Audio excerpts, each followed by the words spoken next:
Friends, இன்றைக்கி பார்த்திங்கன்னா ஒரு சூப்பரான விளாக் தாங்க பார்க்க போகிறோம். ஸோ அதுக்கு முன்னாடி இப்போ தான் நம்ம சேனலில் ஃபஸ்ட் டைம் பார்க்குறீங்கன்னா மறக்காமல் சப்ஸ்கிரைப் பண்ணி வச்சுக்கோங்க. ஸோ இன்றைக்கி என்ன விளாக்னு பார்த்திங்கன்னா ரொம்ப நாள் ஆயிடுச்சுங்க. ஸோ எக் புரோட்டா சாப்பிட்லாம் அப்படின்ட்டு ஒரு பிளானை போட்டாச்சுங்க. ஸோ எங்கள் டேடி பார்த்திங்கன்னா புரோட்டா வாங்கிட்டு வந்திருந்தாரு. ஸோ சால்னாவும் நிறையா இருந்துச்சு. அதனால் இன்றைக்கி எக் புரோட்டா போட்டுடலாண்டா அப்படின்னு எங்களுக்கே தோணிடுச்சுங்க. சரின்ட்டு வெங்காயத்தெலாம் கட் பண்ணியாச்சு. ஸோ அந்த வீடியோ எடுக்க முடியல. ஸோ வெங்காயத்தை கட் பண்ணி எண்ணெயை ஊற்றி நல்லா வதக்கி விட்டாச்சு வெங்காயத்தை. ஸோ நல்லா வதக்கிக்கோங்க. ஒரு ஸ்டேஜ் அந்த பச்சை வாசனை போய் ஒரு மாதிரி இருக்கும் பார்த்தீங்களா, அந்த ஸ்டேஜ் வரைய வதக்கிக்கோங்க. ஸோ வதக்கி முடிச்சதுன்னு பார்த்தீங்கன்னா அப்படியே ஸ்மெல்லே வேறு மாதிரி இருக்கும். செம்ம சூப்பராக இருக்கும். ஸோ உங்களுக்கு இந்த மாதிரி எக் புரோட்டா, குத்து புரோட்டா இந்த மாதிரிலாம் பிடிக்குமா அப்படின்னு மறக்காமல் கமெண்ட்டில் சொல்லுங்கள். ஸோ அதுக்கு முன்னாடி நம்ம சேனலை சப்ஸ்கிரைப் பண்ணி வச்சுக்கோங்க ப்ளீஸுங்க. ஸோ அடுத்து பார்த்திங்கன்னா வெங்காயத்தெல்லாம் நல்லா எடுத்து வச்சதுக்கப்புறம் பார்த்திங்கன்னா நல்லா வதக்கியும் செஞ்சாச்சு. ஸோ அப்புறம் பார்த்திங்கன்னா ஒரே ஒரு தக்காளி எடுத்திருக்கேன். அதை பார்த்திங்கன்னா குட்டி குட்டியாக கட் பண்ணி வச்சுட்டேன். ஸோ அப்புறம் பார்த்திங்கன்னா 2 எக் எடுத்திருக்கேன் நான். ஸோ உங்களுக்கு தேவையான அளவு எக் எடுத்துக்கோங்க. ஏன்னா நீங்கள் போடுற புரோட்டாவுக்கு தகுந்த மாதிரி எடுத்துக்கோங்க. நான் பார்த்திங்கன்னா 3 புரோட்டா கிட்டே எடுத்திருந்தேன். அதனால் பார்த்திங்கன்னா 2 எக்கு போட்டு அப்படியே கிண்டிக்கலாம் அப்படின்ட்டு பிளான் போட்டாச்சுங்க. ஸோ அதுக்கடுத்து பார்த்திங்கன்னா அந்த புரோட்டா இருக்குது பார்த்திங்களா, அதை நல்லா குட்டி குட்டியாக கட் பண்ணி வச்சுக்கோங்க. ஸோ நல்லா சின்ன சின்னதாக கட் பண்ணிங்கன்னா தான் அது கிண்டும் போது பார்த்திங்கன்னா சூப்பராக வரும். அதனால் பார்த்திங்கன்னா நான் குட்டி குட்டியாக நல்லா கட் பண்ணி வச்சுருந்தேன். ஸோ அடுத்து பார்த்திங்கன்னா வெங்காயம் நல்லா வதங்கிடுச்சு. ஸோ வதங்கினதுக்கப்புறம் நம்ம வெட்டி வச்சுருந்தோம் பார்த்திங்களா தக்காளி. ஸோ அந்த ஒரு தக்காளியை பார்த்திங்கன்னா நல்லா தூவி விட்டுக்கலாம். ஸோ இது நல்லா வேகணும் அப்படிங்கிற அவசியம் கிடையாது. ஸோ நல்லா கொஞ்சம் நேரம் மட்டும் வதக்கிக்கோங்க. ஸோ நல்லா ஜூஸியாக ஆகணும் அப்படின்ட்டு ஒரு அவசியம்லாம் கிடையாது. நான் பார்த்திங்கன்னா அப்படியே லைட்டாக அப்படியே கிண்டி விட்டுட்டு இருந்தேன் நான். ஸோ சாப்பிடும்போது பார்த்திங்கன்னா நல்லாயிருக்கும். அதனால் பார்த்திங்கன்னா லைட்டாக கிண்டி விட்டுட்டு இருந்தேன் நான். ஸோ அந்த ஸ்மெல்லும் போகிற அளவு நல்லா கிண்டிக்கோங்க. ஸோ கிண்டி முடிச்சதும் பார்த்திங்கன்னா அது லைட்டாக தண்ணி விட்ட மாதிரி இருக்கும். ஸோ அந்த ஸ்டேஜில் பார்த்திங்கன்னா நம்ம மசால் பொடி இந்த இதெல்லாம் தேவையானது போட ஆரம்பிச்சிடலாம். ஸோ நல்லா கிண்டி விட்டுக்கலாம் நம்ம ஸோ ஃபைனலாக பார்த்திங்கன்னா தக்காளியும் நல்லா வெந்துருச்சு. பார்த்தாலே உங்களுக்கே தெரியும். ஸோ இந்த ஸ்டேஜில் நம்ம மசாலா போட ஆரம்பிச்சிடலாம். ஸோ வழக்கம் போல் நான் போடுறது தான். ஆனால் எக்ஸ்ட்ரா பார்த்திங்கன்னா ஒரே ஒரு மசால் மட்டும் நான் ஆட் பண்ணுற மாதிரி இருக்கும். ஸோ நிறைய பேர் இந்த மசால்னால் போட மாட்டீங்க. எங்கள் வீட்டில் பார்த்திங்கன்னா இந்த மசால் தான் நாங்கள் போடுவோம். அதனால் பார்த்திங்கன்னா நான் இந்த மசாலாவை போட்டிருக்கேன். ஸோ மட்டன் பொடி, அப்புறம் பார்த்திங்கன்னா பிரியாணி பொடி, அடுத்து மேகிக்கு நாங்கள் ஒரு மசாலா வாங்கி வச்சுருக்கோம். ஸோ அந்த மசாலாவை போட்டு நல்லா அந்த பச்சை வாசனை போகிற அளவு நல்லா கிண்டி விட்டுக்கோங்க. ஸோ அப்படின்னா தாங்க சூப்பராக இருக்கும். ஸோ அதுக்கடுத்து பார்த்திங்கன்னா இன்னொரு மசாலா சொன்னேன் பார்த்திங்களா, எங்கள் வீட்டிலேயே நாங்கள் அரைச்சி வச்சுருக்கோம். ஸோ இந்த குழம்புக்குலாம் யூஸ் பண்ணுவாங்க பார்த்திங்களா, அந்த மசாலா தான். ஸோ அதில் பார்த்திங்கன்னா ஒரு ஸ்பூன் கிட்ட போட்டு நல்லா கிளறி விட வேண்டியதாங்க வேலை. அடுத்து பார்த்திங்கன்னா நல்லா அந்த மசாலாவில் உள்ள பச்சை வாசனை எல்லாத்தையுமே நல்லா போக்கிடணும். ஸோ அது வரைக்கும் நல்லா கிண்டி விட்டுட்டே இருங்க. ஸோ கிண்டி விட்டதும் பார்த்திங்கன்னா அது ஒரு மாதிரி நல்லா அந்த லைட்டாக எண்ணெய் பிரிஞ்சு வந்த மாதிரி இருக்கும். ஸோ அந்த ஸ்டேஜில் பார்த்திங்கன்னா உப்பு நம்ம தேவையான அளவு போட்டுக்கலாம். நான் பார்த்திங்கன்னா ஒரு 1/2 ஸ்பூன் கிட்ட போட்டிருக்கேன் நான். ஸோ அதை போட்டு நல்லா கிளறி விட்டுக்கோங்க. நீங்கள் தக்காளி வதங்கணும் அப்படின்னு நினச்சிங்கன்னா உப்பு போட்டுட்டு கிண்டுங்க. அந்த தக்காளி பார்த்திங்கன்னா வதங்கிடும். ஸோ அதுக்கடுத்து பார்த்திங்கன்னா நல்லா கிண்டி முடிச்சாச்சு. ஸோ அப்புறம் நம்ம எக்கு வச்சுருந்தோம் பார்த்திங்களா, அதை தான் உடச்சி ஊற்றணும். அதுக்கு முன்னாடி நல்லா நம்ம கிண்டி விட்டுக்கலாம். ஸோ அடுத்து பார்த்திங்கன்னா நம்ம எக்கு இருக்குது பார்த்திங்களா, நான் 2 எக்கு கிட்ட எடுத்திருக்கேன். நீங்கள் எத்தனை எக்கு வேணுமோ அந்த 2 எக்கு எடுத்துக்கோங்க. ஸோ அந்த ஸ்டேஜில் பார்த்திங்கன்னா நம்ம உடச்சி ஊற்றிக்கலாம். நான் பார்த்திங்கன்னா லைட்டாக உடைக்கும் போதே பார்த்திங்கன்னா ஸ்லிப் ஆகிடுச்சிங்க. ஸோ இருந்தாலும் அட்ஜஸ்ட் பண்ணிவிட்டு நான் அப்படியே பையா உடச்சிட்டேன் நான். ஸோ 2 எக்கையும் அப்படியே நல்லா உடச்சி ஊற்றிக்கோங்க. ஸோ அதை பார்த்திங்கன்னா அப்படியே மெல்ல லைட்டாக அந்த ஒயிட்டு படுற அளவு இருக்கும் இல்லையா, ஸோ அது வெந்ததுக்கப்புறம் அதை லைட்டாக திருப்பி விட்டிங்கன்னா உங்களுக்கு சூப்பராக இருக்கும். நான் பார்த்திங்கன்னா அப்படி தாங்க எப்போயுமே பண்ணுவேன். ஸோ பாருங்களேன் நான் எப்படி பண்ணுறேன் அப்படின்ட்டு. நல்லா 2 எக்கையும் உடச்சி ஊற்றிக்கலாம் நம்ம. ஸோ உடச்சி ஊற்றிட்டு பாருங்கள். நான் ஒரு திக்கு உடச்சா அது ஒரு திக்கு வந்துருச்சுங்க. ஸோ இப்படியே உடச்சாச்சு. ஸோ உடச்சி முடிச்சுட்டு பாருங்கள் இப்படி தான் இருந்துச்சு. இதை பார்த்திங்கன்னா நம்ம லைட்டாக சுற்றி அப்படியே திருப்பி விட்டுட்டே இருக்கணும்.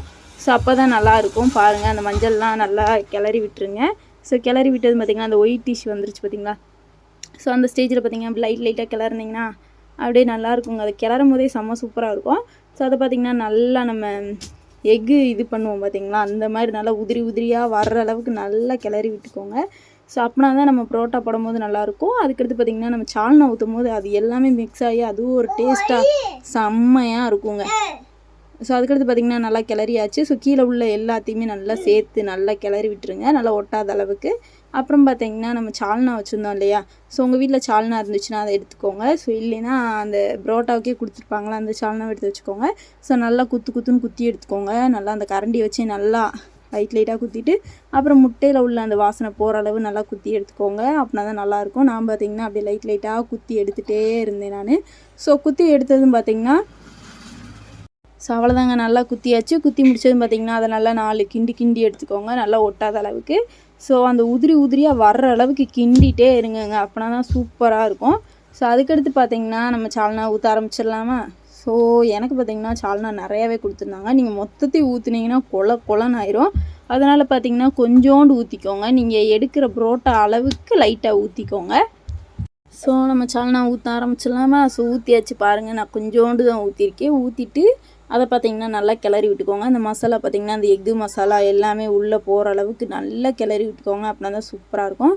ஸோ கொஞ்சம் லைட்டாக கட்டியாகிற அளவு நல்லா கிளறி விட்டிங்கன்னா அந்த எக்கு கூட எல்லாமே நல்லா ஒட்டுன மாதிரி இருக்கும். அப்போ தான் நம்ம புரோட்டா போட்டு கிண்டும் போது செம்ம சூப்பராக வருங்க.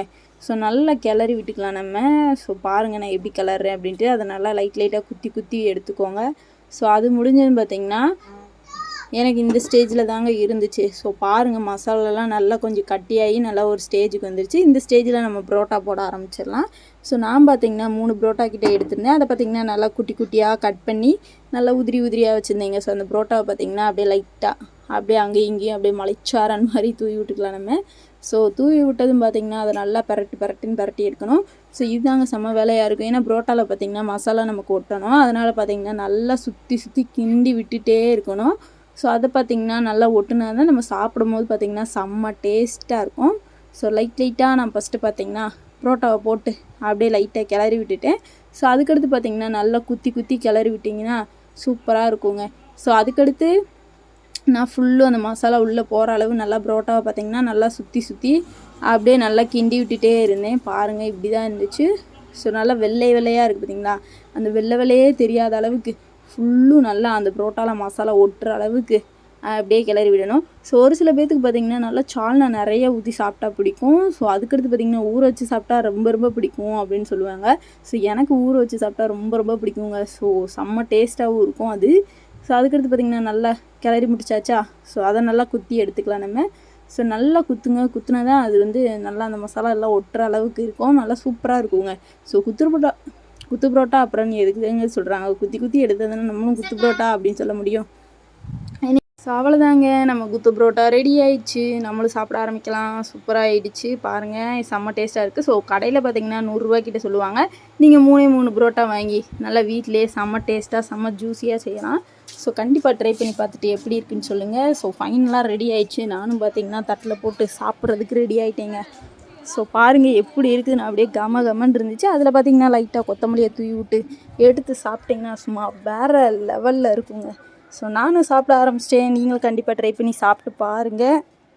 இது பார்த்திங்கன்னா நிறையாவே வந்துருந்துச்சுங்க. நம்ம கடையில் வாங்கினா கூட கொஞ்சோண்டு தான் இருக்கும். ஆனால் நம்மளே வீட்டில் செய்யும் போது பார்த்திங்கன்னா நிறையாவே வரும். அதனால் பார்த்திங்கன்னா நானே அப்படியே வீட்டில் செஞ்சதுனால நிறையா இருந்தனால நான் அப்புறம் பார்த்திங்கன்னா எங்கள் அம்மா தான் சாப்பிட்டோம். ஸோ என்னோடய தம்பிக்கு பார்த்திங்கன்னா பர்சனலாக இந்த புரோட்டாலாம் பிடிக்காது.